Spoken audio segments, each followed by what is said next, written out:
Bueno, recuerda que hoy día ya las pirámides que existen son ya... Esto es publicidad. Que abrir la cuestión esa. Y no, sí, por supuesto que sí, olvídate. Y todavía hay riqueza, sí, hay cuestiones que en esas pirámides son muy interesantes. Y los museos que están llenos de eso están precisamente de ese tipo de cuestiones que sacaron de esas pirámides, ¿no? Ya va. Ok. Vamos a hablar un poco ahora sobre lo que es el status libertatis, el status civiliatis y el status familiae. Ok. Aquí yo empiezo con una pequeña historia también. Vamos a imaginar a Espurio, un joven nacido en Roma del siglo II antes de Cristo. Su padre Lucio, vamos a llamar a Lucio, es el pater family, ¿ok? Es decir, que es un ciudadano romano. Ya yo lo he explicado, ser pater family es ciudadano romano. Recuerden que todos no tenían esa ciudadanía. Después de que se adquiere, pero existen las clases sociales, ¿ok? Cuando se activa eso, que es en el derecho romano post-imperial, si los plebes adquieren la ciudadanía, pero existen las clases sociales, ellos son plebeyos. ¿Okay? Pero en esta Roma, que les estoy señalando, el pater familia, como le dijo, es quien tiene dueño de unas tierras y varios esclavos. ¿Okay? Uno de estos esclavos, vamos a llamarlo Dámaro, fue capturado en la guerra de Macedonia. Dámaro es inteligente y su amo le permite administrar una pequeña tienda con un peculio. ¿Ok? Es decir, con sus ahorros. Dámaro logra que Lucio lo manumita. ¿Ok? Tras la manumisión, Dámaro se convierte en Dámaro liberto de Lucio. ¿Ok?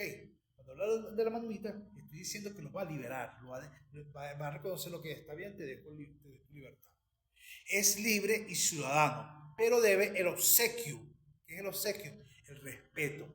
Y el operado, que son los servicios de su antiguo amo, ahora patrono. Ya soy patrono, pero ya no soy tu amo. ¿Sí me explico? O sea, te dejo en libertad, pero debes. O sea, que quedas como que dice en deuda conmigo. ¿Entiendes? Me debes servicio y me debes ese respeto. Pues, okay. Si me estoy explicando, déjate de ser esclavo. Ya no eres un objeto. Okay, porque como te dije, eres inteligente, actuaste, hiciste negocio, qué sé yo, pero yo te voy a dar tu libertad, pero me des respeto y me des servicio. Okay. Espurio, por su parte, es ingenuo, nació libre, okay, ciudadano romano y está bajo la potestad del padre Lucio, de su padre Lucio. Okay. Aunque tenía 25 años y es un soldado valeroso, no puede poseer bienes a su nombre. Okay. Recuerda que no tenía esa patria potestad, no tenía esa capacidad de adquirir bienes. Cuando adquiere algo, va a estar a nombre de quién? De su papá, de Lucio. Okay. Todo lo que adquiere pertenece a su padre. Su hermana Julia se casa con Mano, por lo que abandona a la familia de Lucio y pasa a estar a la manos de su marido. Okay. Entonces, en esa simple trama vemos lo que es el estatus, ¿ok? Y vamos a analizar uno a uno de esos estatus, ¿ok? Ahí en esa trama vamos a ver los diferentes estatus que les mencioné, el estatus civilis, el estatus libertatis y el estatus family, ¿ok? Empecemos con el estatus libertatis. ¿Eres libre o esclavo? Ese es el estatus más fundamental. Divide al hombre entre hombres libres, que son los liber, y esclavos, que son los servi. ¿Ok? Liber y servi. ¿Sí? Muy bien.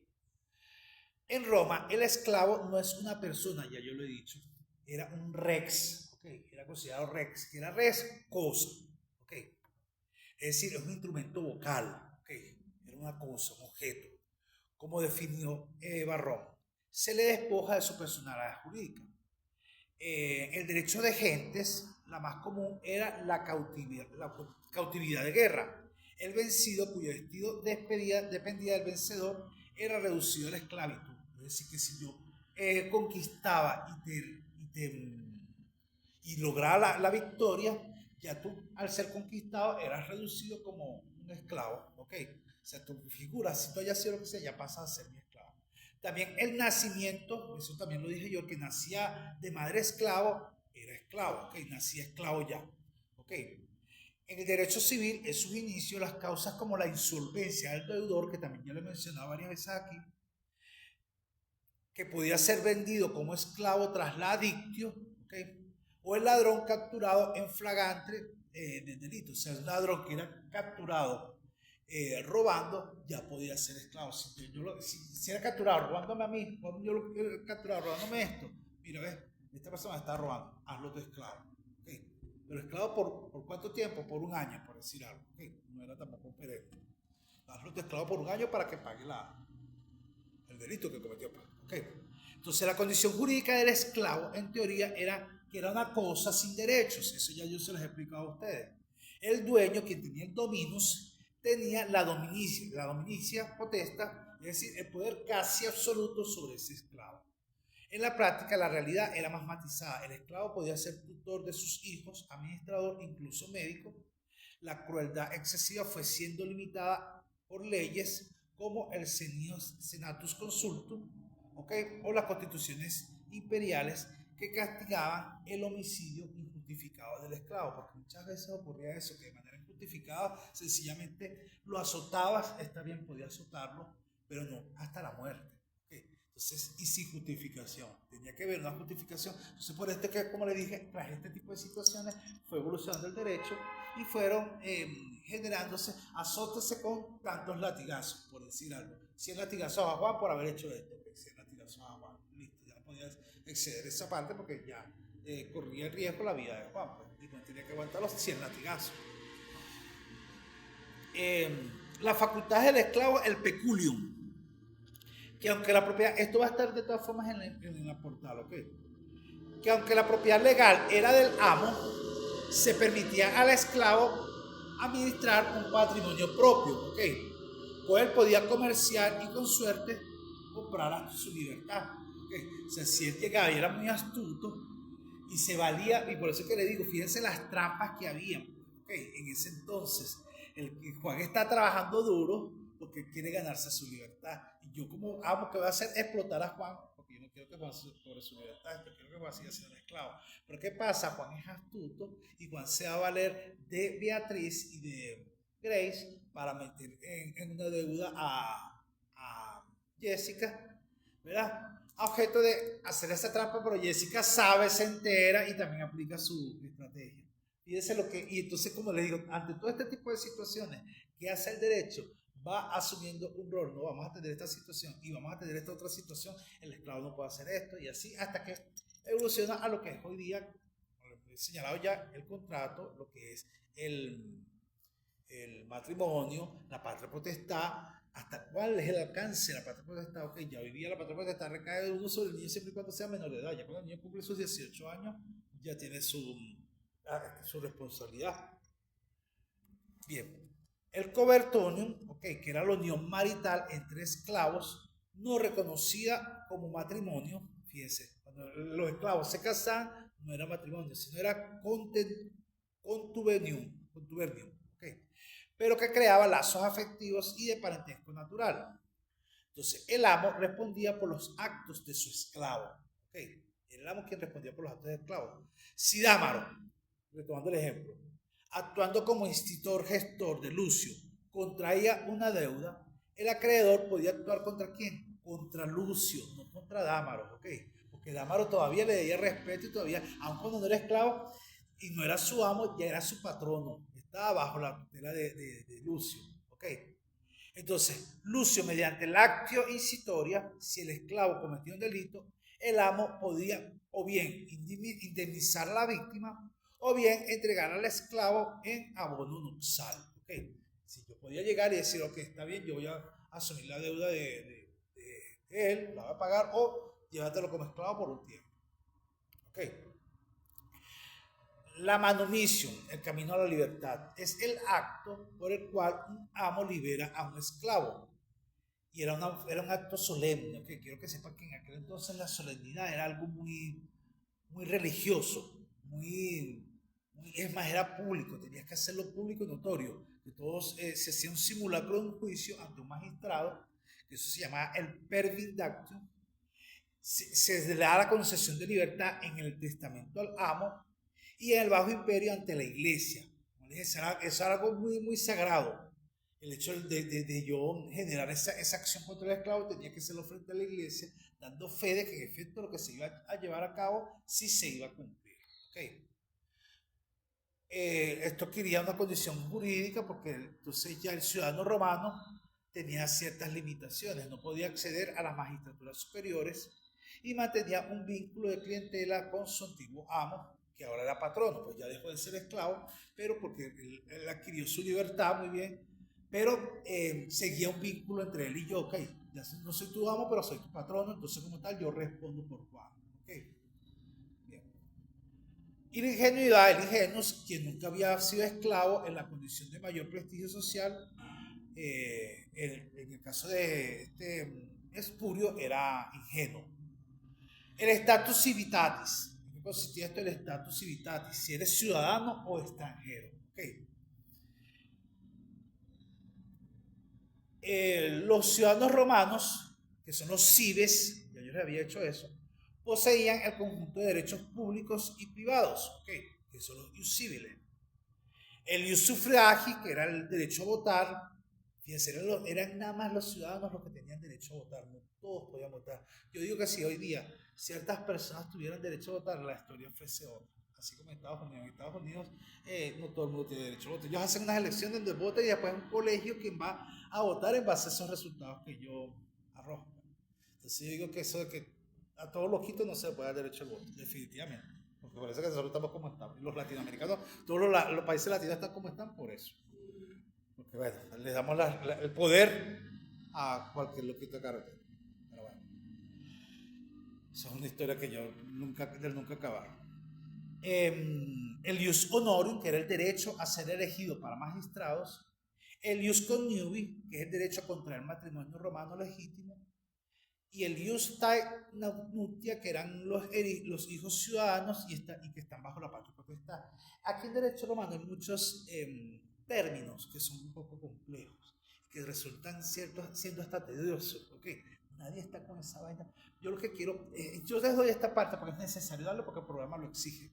Pero lo que me interesa es que veamos en esencia esa parte de lo que es el derecho, quienes tenían el derecho, okay, que eran ciudadanos que gozaban de un privilegio. Okay, porque fíjense, este nombre toda esta figura, pero ¿qué quiero decir yo con esto? Okay, el ius civiti, el derecho a votar, pues vamos a hablárselo así, el derecho a votar, el derecho a ser magistrado, era porque recaía sobre Juan, porque él era ciudadano, ¿sí? Y tenía ese derecho a hacerlo. No podía recaer sobre Jessica, porque Jessica está bajo la tutela de Juan, okay, siendo la esposa de Juan. No podía recaer sobre Beatriz, porque Beatriz, siendo hija de Juan, no puede, porque tiene la parte potestad de Juan. Y como yo les digo, si Beatriz, todo lo que generaba Beatriz, y no podía recaer sobre Pedro, porque Pedro era esclavo de Juan. Y aun cuando Pedro recuperó su libertad, hay un vínculo, y entonces Juan deja de ser su amo, pero pasa a ser su patrono. Entonces no puede recaer sobre él, ¿me explico? Recae solamente sobre Juan. Juan era que tenía ese derecho. ¿Hay justicia? Sí. En el sentido de justicia, para aquel entonces Roma sí había justicia, porque así estaba establecido. Pues, okay. ¿Era justo que yo le cayera a latigazos a mi esclavo? Sí. Sí era justo porque estaba establecido en la norma. Pues era justicia, era ley en aquel entonces. ¿Hoy día es justicia? No. Hoy día yo no te puedo caer a latigazo porque no vengas a clase. ¿Ah? ¿Sí? No puedo hacer esa locura, pues me explico. Ahora, en aquel entonces, si te comía la luz, caerle a latigazo ya sí que no tenías derecho a nada. Sí me explico la evolución de la justicia. Por eso es que como yo les digo a ustedes, su concepto de derecho, que esa es la pregunta, en todos los exámenes define derecho. Ok, dame tu concepto de derecho. Exacto, sí. No, y pongan las manos para acá y le dan con la regla. Okay. No, y hasta a veces los padres mismos nos excedemos, okay, y le damos un poquito, un pellizco y esto. Sí, exactamente. Porque como les dije, ya hemos evolucionado, ya hemos madurado, ya entendemos que eso no era así. Antes era normal que la mamá, y nos reímos, le lanzara la chola al muchacho, qué sé yo, pues ok. Y tú decías, y aquí en Latinoamérica todavía ocurre, sí. No, yo era uno que yo salía corriendo y me escondía bajo la cama, ok. Y entonces, y mi mamá ponía bajo la cama, papá, y brincaba la cama, y esa persecución, pues, ok. Sí, exactamente, pero bueno, como le dije, hoy lo contamos y nos da risa, pero realmente no era, si lo vemos desde el punto de vista, sí, de lo que es la evolución de la sociedad, no es normal que te estés pegando, estés correteando, ¿qué es eso? No somos objetos ni somos... Como en entonces en el Exactamente. derecho romano. Exacto, pero bueno, hemos evolucionado en eso. Ok. Entonces, ¿qué ocurre? Lo que quiero que entiendan es eso, que los no ciudadanos, que eran los latinos, vamos a decirlo aquí, tenían un estatus intermedio, podían tener el comercio, pero no siempre el connubium, ¿ok? En una vía de acceso a la vida plena. Yo les voy a leer esto y después se lo voy a explicar. ¿Qué refiero esto a los latinos? Porque recuerda que el derecho te reconocía a ti como ciudadano, muy bien. Pero ¿qué pasaba con el extranjero? El extranjero no era ciudadano. ¿Okay? Pero el extranjero podía comerciar, pero no tenía derecho a votar. ¿Okay? Tú no tienes derecho a votar, tú tienes derecho a ser magistrado. ¿Okay? Aquí en Roma no. Pero si te reconocías tu derecho a comerciar, eso es en pocas palabras lo que dice aquí. Aquí te lean los términos y te voy a hacerlo porque, como les dije, lo señala el programa. Los peregrinos, habitantes libres de territorio fuera de Roma, se regían por su propio derecho o por el ius gentium. Si sabemos que el ius gentium, yo se lo explico acá, es el que es creado para regir o para dar figura jurídica a los extranjeros. ¿Okay? El ius civilis para lo que es los ciudadanos romanos. ¿Okay? Entonces, en este caso, pues el edicto de Carcalla, que concedió la ciudadanía a casi todos los habitantes libres del imperio, significa lo que es el estatus civil. ¿Okay? Porque recuerden, como les dije, ya cuando evoluciona Roma, ya sí se le da derechos a todos los ciudadanos. Antes no, en la Roma antigua no tenías derechos. ¿Okay? Entonces, como te dije, sencillamente no. Usted es ciudadano, usted es parte del pueblo y como tal usted va a producir. ¿Para qué? Para enriquecer el imperio. Así nace Roma. Usted va a producir para enriquecer el imperio. Pero ya con la Roma post-imperial, ya quieres una ciudadanía, ya tienes derecho, ya te puedes casar, te puedes hacer estas cosas, lo vamos a ver cuando vamos a la parte de familia. El status family, ¿ok? Eres jefe o estás sujeto a una familia. Más adelante lo vamos a ampliar un poco más. En ese estatus más íntimo y define la posición dentro de la estructura familiar romana, que era una unidad política, religiosa y económica, ¿ok? Se habla del sui iuris, alem iuris. El sui iuris es la persona que no está bajo la potestad de nadie. El sui iuris, ¿ok? Solo hay uno por familia, ¿ok? ¿Y quién era ese que era quién tenía ese sui iuris? El pater family, ¿ok? El pater family. Eh, entonces, por ejemplo, el ejemplo que yo les puse de Espurio, Espurio no era pater family, ¿ok? Por lo tanto no podía. ¿Quién era el pater family? Lucio. Lucio sí tenía el iuris, ¿ok? Y el alieni iuris, todos los sometidos a la potestad del pater family, ¿ok? La esposa y mano y los esclavos, ¿ok? Todo eso eran parte de lo que era el alieni iuris, ¿sí se entiende, no? Entonces el sui iuris recaía sobre Juan, que era el pater family. Y lo demás era alieni iuris, ¿ok? O sea, tú estás bajo la tutela por ser la esposa, tú tienes la parte potestad por ser el hijo. Y tú por ser el esclavo, también estás amparado pero no tenías sui iuris, ¿ok? No tenías derecho reconocido. El derecho recaía sobre Juan. ¿Qué quiero decir esto? Que si el esclavo cometía algo, ¿quién iba a responder? El esclavo. Yo preso el esclavo. No. Busquen a Juan. Yo no me voy a entender con el esclavo. Ve acá, Juan, tu esclavo hizo esto y esto y esto. ¿Cómo es la vaina? Ok. Sí. Bueno. Llévatelo por esclavo por tantos años. Vamos a darle tantos latigazos, qué sé yo. Y ahí se desencadenaba la decisión. Okay. Vamos a hablar un poco sobre la patria potestad. Okay. La patria potestad es el poder del pater. Okay. Ya sabemos quién es el pater family. Que era absoluto. Okay, vitalicio y originario. Okay, fíjense, era vitalicio, o sea, hasta la muerte de Juan, tú estabas bajo la tutela de Juan. Okay, hasta la muerte de Juan, tú tenías la patria potestad, no era tuya, sino era sobre Juan. Okay, recaía sobre Juan, hasta que muriera Juan. Okay, incluía el derecho a la vida y el derecho a la muerte, inclusive. Okay, el ius vitae nascisque.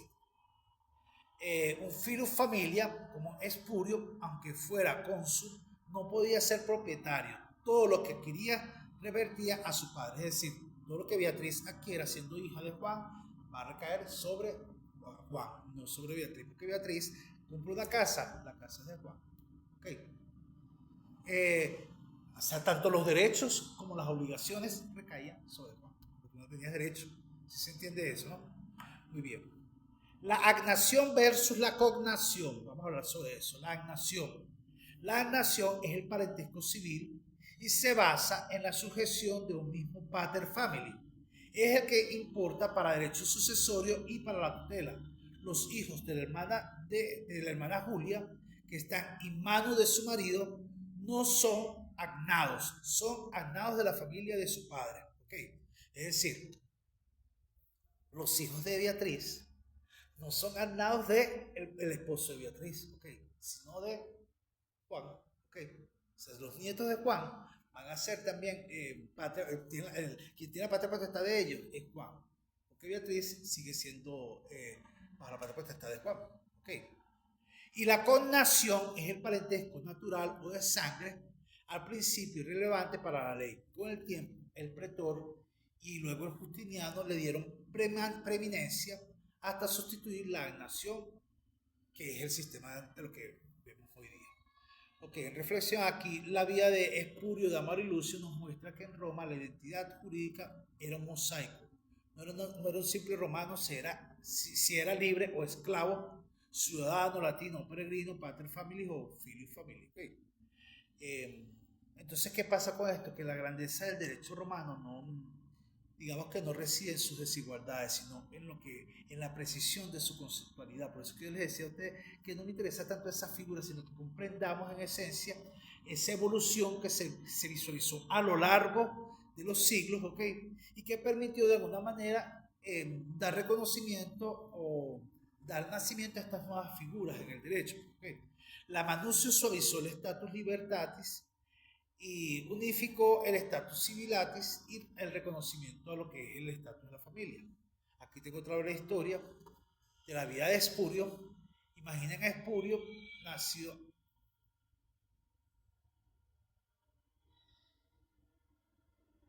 No, esto ya se los dije, yo les leí esta historia.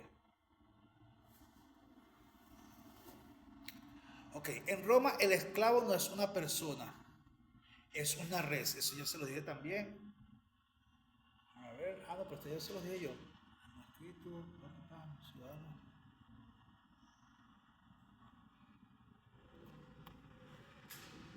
Ya que me perdí aquí.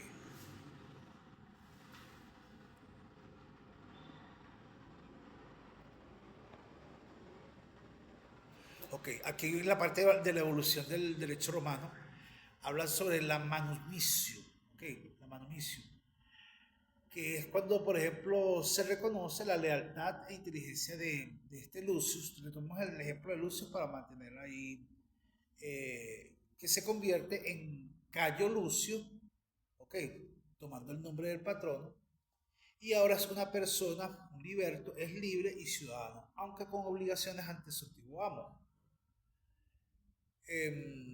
Aquí se señala que el sistema no se mantiene estático, sino que mantiene la formalidad y regula la conducta de Lucio.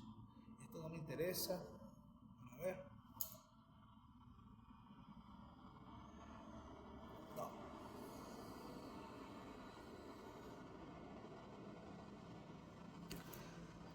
Ok.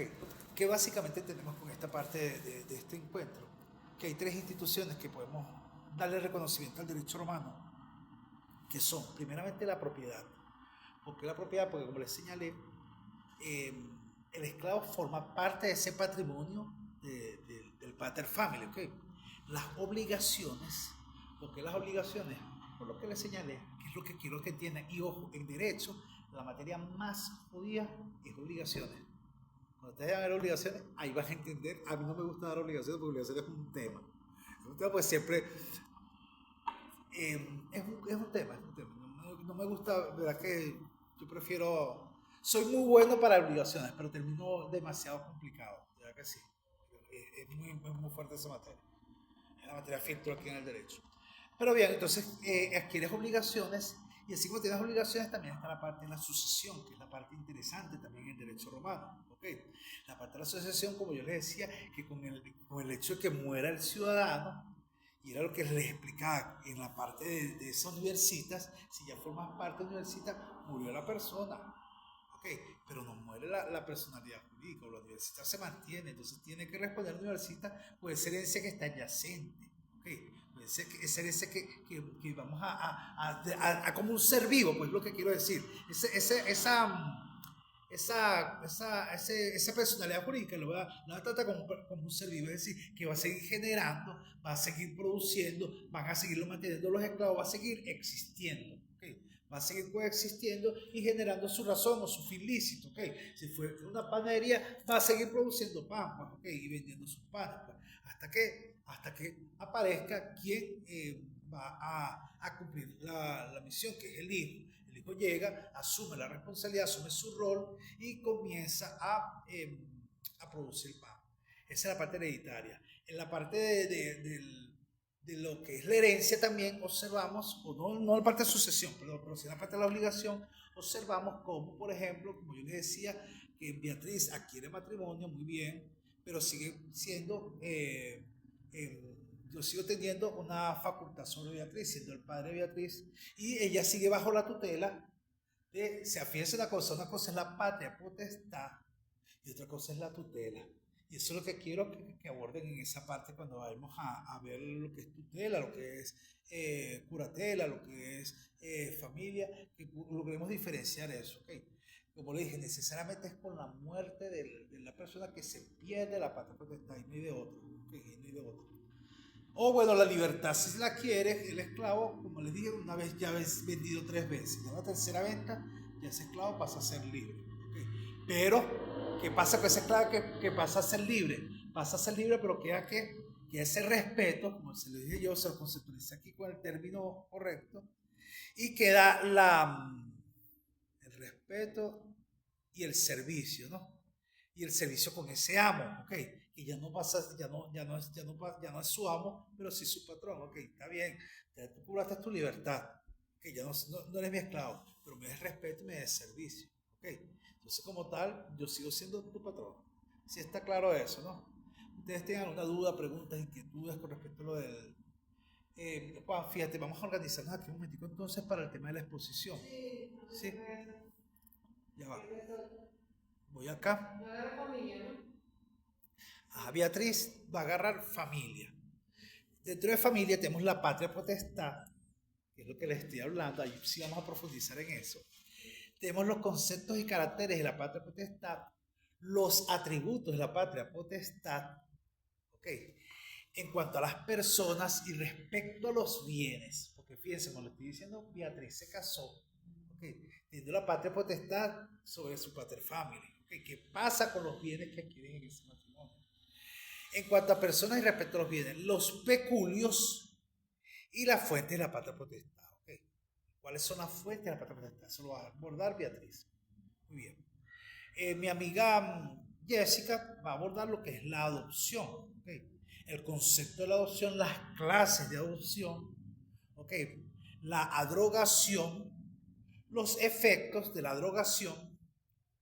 Vas a abordar también la adopción propiamente dicha, los efectos de la adopción propiamente dicho, qué efectos genera. Cuando hablamos de los efectos, vamos a la parte de lo que refiere precisamente a la gerencia, a los derechos, a las obligaciones. ¿Okay?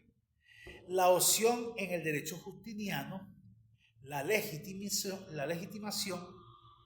el concepto, las clases, los efectos, la extinción de la patria potestad, que yo lo expliqué someramente, pero aquí lo va a profundizar Jessica, y la emancipación. ¿Qué ocurre con la emancipación? ¿Cuándo puedes emanciparte? ¿Okay? Eso lo aborda mi amiga Jessica, ¿sí? Vas a agarrar el sujeto de derecho, que entonces si tú vas a abordar el sujeto de derecho, va con lo que son personas físicas y personas jurídicas o colectivas, ¿sí? La capacidad de la persona jurídica, que ya aquí les abordé yo lo que era la parte de las universitas y les expliqué que con la muerte de la persona natural no muere la persona jurídica, porque como les dije, es un mínimo 3 personas. ¿Okay? Los requisitos referentes a la existencia humana, el nasciturus, la capacidad, el concepto de capacidad, las clases de capacidad, las causas modificativas de la capacidad, el capitis diminutus, la extinción de la capacidad, el capitis diminuto máximo y la muerte, las situaciones de conciencia y la premorencia y el concepto de persona jurídica. ¿Okay?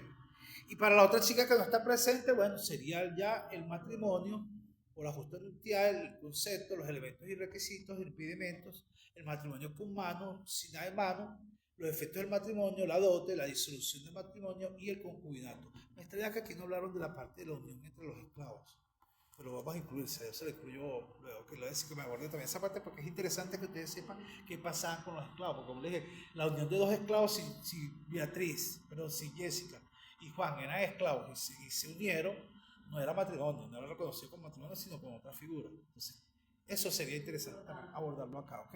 Vamos a verlo aquí. Decíamos entonces que el trabajo, Juan, lo vamos a compartir por el grupo de WhatsApp, ¿ok? Entonces, el trabajo me lo comparto por el grupo de WhatsApp, soy yo quien lo va a subir a la plataforma, ¿ok? El material de apoyo. El trabajo solo va a ser de instrumento de derecho. Correcto. Entonces, por eso que digo, lo compartes en WhatsApp para que todos lo tengan y yo lo voy a publicar en el grupo de la plataforma para que todos tengan acceso. Le ponen el sábado. Entonces, ¿qué hacen? Con tu teléfono, Beatriz o Jessica te va a grabar tu exposición. Con tu teléfono, Juan o Beatriz te graban y con tu teléfono, Beatriz o Juan te graban. ¿Ok? Entonces, no es necesario que suene la exposición, pero sí un extracto de la exposición para dar fe de que se cumplió la actividad y yo lo evalúo. ¿Okay? Eso tiene que ser en la plataforma. Por otra parte, esa es la tarea 1. Por otra parte, tenemos el hilo de discusión 1. Vamos a leerlo aquí rapidito. Dice, ¿cómo la transición de la República al Principado impactó en la autonomía patrimonial del Filis Familis a través de los peculios? Y en relación con las fuentes, de qué manera el edicto pretorio y el ius gentum suavizaron el rigor del antiguo ius civile en materia de capacidad y familia. Ese es el hilo 1. Ustedes responden y yo luego les doy, se tienen que investigar. Ahí yo subí unos libros también que están en los recursos catedráticos para que ustedes verifiquen y puedan responder. Esa parte de cada quien tiene que tener introducción, conclusión, importancia. Voy a eso, muy bien que lo menciones. El trabajo lo hacemos aplicando las normas APA, ¿ok? Es decir, su índice, introducción, desarrollo, conclusión y bibliografía, ¿ok? Puedo usar las normas APA 6, para mí son más como las APA 6, pero las APA 7 para mí me genera mucho ruido visual. ¿Qué otra cosa? El hilo que ya está nombrado, estoy por montar seguramente hoy cuando llegue a casa. Si me da chance, voy a terminar de montar las demás actividades y ¿cómo que se llama? El proyecto. ¿Okay?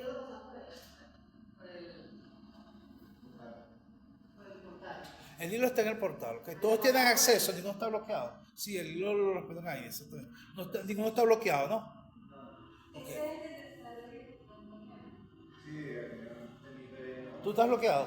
Sí, porque me había puesto pago total en la matrícula, ¿no? Y yo estaba haciendo por partes, ¿no? No, pero vamos a hacer una cosa. Qué bueno que me lo dijiste. Yo voy a extender entonces el plazo de la tarea. Pues, okay. La voy a colocar con fecha de diciembre. Pues, okay. Sí, no tengo problema.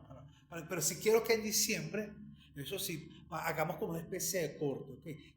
O sea, nosotros cuando empecemos en enero no podemos llegar con evaluaciones pendientes. Okay. O sea, tenemos que tener todo ya evaluado. O sea, si necesito, las actividades las voy a publicar con tiempo. El que respondió, yo lo evalúo y listo, no pasa nada. Okay.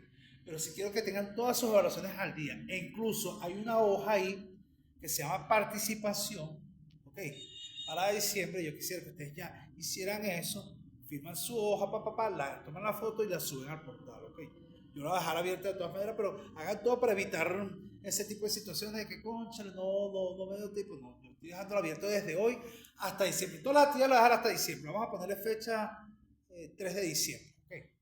En el cronograma yo estoy colocando, fíjense, ¿no? Ya con esto cierro.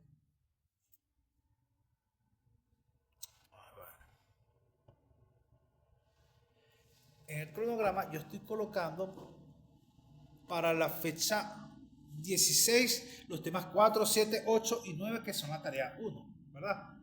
Si la chica que falta no viene el sábado, yo asumo el tema 8, ¿no? Para el 23 estoy colocando el tema 10 y el hilo 1, que ya el hilo 1 lo tienen de todas maneras disponible. Para el 30 corresponde la tarea 2, ¿ok?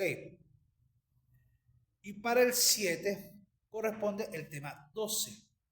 Pero entonces fíjese qué pasa, que yo estoy colocando aquí para el 14 de diciembre el examen 1. Yo no creo que nosotros llamemos aquí el 14 de diciembre. Siempre ya me huele a mi ayaca, Navidad. Ok. No sé, yo no creo que nosotros llamemos aquí el 14 de diciembre. Entonces, ¿por qué les estoy haciendo esta observación? Porque entonces yo quizás el día 30, adelante la clase, se adelante ese tema 12. Y para el 7 hacemos ese examen. Okay. 7 hacemos ese examen y chao, cheo. Como les dije, no vamos a tener ese fin de semana, no. Como les dije, ya estoy comiendo ya que ese es el fin de semana. Ok. Si estamos de acuerdo entonces con eso. De todas formas, ustedes me lo acuerdan, ok. Que la clase, el 30 de noviembre, lo que pasa es que aquí no lo quiero hacer porque, conchale, voy a hacer ruido. No, pero que tiene que venir. Ese 14 de diciembre, ¿qué es eso? 14 de diciembre, como dije, es otra cosa. Pues da, quedamos entonces así, nos vemos entonces posiblemente el sábado, Juan. Okay. Yo confirmo por el grupo. Yo el martes converso con el doctor y si me da luz verde, bien. Si no, bueno, quedamos entonces así.